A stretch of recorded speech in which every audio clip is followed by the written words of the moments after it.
లక్ష్మి గారు, పితృదేవతలకు కనుక ఉత్తమ గతులు సంప్రాప్తించాలి అంటే కనుక మహాలయ పక్షాలు విధి తప్పకుండా ఆచరించాలా? మహాళయ పక్షాలు అనేటటువంటిది విధి తప్పకుండా ఆచరించాలంటే ఆచరించాలి. అది ఎక్కడ అంటే కుదిరితే ఇంట్లో పెడతారు.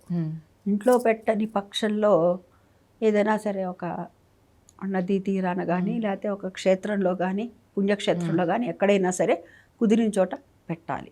పెడితేనే మరి వాళ్ళకి ఉత్తమ గతి కలిగేటటువంటిది. నేను చెప్పాను ఇందాక కూడా ఒకసారి, మన పూర్వీకుల్లో 3 తరాలు మాత్రమే వసురుద్ర ఆదిత్య రూపంలో వచ్చేటటువంటిది, ప్రతి సంవత్సరం పెట్టేటటువంటి దాంట్లో. అట్లా కాకుండా మన పూర్వీకులు ఎవరైతే ఉన్నారో గతించినటువంటి వారందరూ కూడాను వారికి ఏదైనా కారణాల వల్ల ఆత్మ ఇంకా స్థితికి చేరలేదు అని అంటే గనక అప్పుడు ఈ చేయటం వల్ల వారికి కూడా ఉత్తమ గతి అనేటటువంటిది కలుగుతుంది.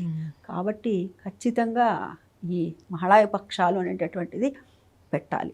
అయితే అర్హత ఉన్న వాళ్ళు మాత్రమే, తల్లి తండ్రి ఉన్నటువంటి వాళ్ళు పెట్టకూడదు. 1-2 సార్లు చెప్తున్నాను. ఎవరైనా పెట్టచ్చా అని చాలామంది అడుగుతున్నారు. ఏమండి పుణ్యంట కదండి, పెడితే మంచిదట కదండి అని అడుగుతున్నారు. ఒకళ్ళే ఉంటే, తల్లి కానీ తండ్రి కానీ ఒకళ్ళే ఉంటే, వాళ్ళ తండ్రి గతించారనుకుందాం, తండ్రి గతించారనుకుందాం, ఆ కొడుకు పెట్టాలి. అది అయితే ఒకవేళ మాకేమీ కుదరట్లేదంటే ఇవన్నీ పెట్టడానికి ఇంకేదన్నా అవకాశం ఉందా అని అంటే మన వాళ్ళు ఒకదానింపట ఒకటి అంచెలంచెలుగా చెప్పారు. ఉత్తమమైనటువంటిది ఏమిటంటే కుదిరితే పెడతారు. కుదరినప్పుడు ఏం చేస్తారంటే మీ ఇంటి పురోహితులు కానీ లేదా దేవాలయంలో ఉన్న అర్చకులు కానీ వాళ్ళు ఉంటారు కదా, వాళ్ళ దగ్గర తీసుకెళ్ళి ఈ మొత్తం అంతా కూడా దీని ఏమంటారు, పొత్తర్లు అంటారు కొంతమంది స్వయం పాకం అంటారు, కొంతమంది మోయన్ అంటారు. అది వాళ్ళకి ఆ స్వయం పాకం అంతా కూడా ఇవ్వాలి. ఇచ్చేది కూడా పూర్తిగా ఇవ్వాలి.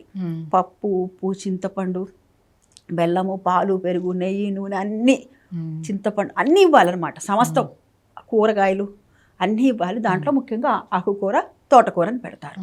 మనం చూడండి ఆ కూరల్లో కూడాను 2 కాయగూరలు పెడతారు, ఒక దుంపకూర పెడతారు, ఒక ఆకుకూర పెడతారు. అంటే వాళ్ళు తినడానికి తేలిగ్గా జీర్ణం అవ్వాలి అని ఎంత ఆలోచన చేసి పెట్టారు. ఆ కూరలు కూడా ఆకుకూరలు వేరే పెట్టకూడదు అంటారు, తోటకూర మాత్రమే పెట్టమంటారు. అది ఇవన్నీ కలిపి ఒక పండు, 2 పళ్ళు, తాంబూలము, మనకు తోచినంత దక్షిణ. లేదంటే నాకు ఇంకా శక్తి ఉంది అంటే కనుక ఏదైనా సరే, మగవాళ్ళ అయితే కనుక మగవాళ్ళకు సంబంధించినటువంటి దుస్తులు, ధోతి ఉత్తరం లాంటిది, ఆడవాళ్ళు అయితే కనుక చీర, జాకెట్టు, పసుంకం ఇలాంటివన్నీ కూడా ఇవ్వటం. అది ఉన్న పరిస్థితిని బట్టి అక్కడ కుదిరితే వస్త్రాలు కూడా ఇవ్వాలి. లేదండి చిట్ట చివరికి ఇంకొకటి చెప్పారు, ఏమండి మాకు ఇవన్నీ కూడా కుదరట్లేదండి అంటే ఇంకోటి గోవుకి గ్రాసం పెట్టమన్నారు. గోవుకి గ్రాసం పెట్టి నాకు ఇదే శక్తి ఉంది అని పెట్టమంటారు. ఆ తర్వాత గోవులు ఉండేటటువంటి గోశాల ఉంటుంది చూసారా, దాంతో గంగడోలు అని ఉంటుంది ఇక్కడ కదా, ఇది నువ్వు ఏమంటారు, గరుకురాయి వేయించమంటారు.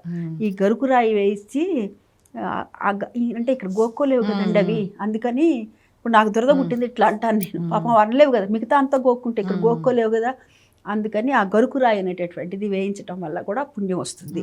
నేను మాకు అదంతా కూడా ఓపిక లేదండి అంటే ఇంత గ్రాసం తీసుకెళ్ళి వేయండి, ఇలాగ చేస్తే కూడా పుణ్యమే. ఏమండి ఇవన్నీ కూడా మా వల్ల ఏమి కాదు, నా దగ్గర అసలు ఆర్థికంగా స్తోమత లేదు, నేనేం చేయాలి అని చాలా మంది దగ్గర ప్రశ్న ఉంది.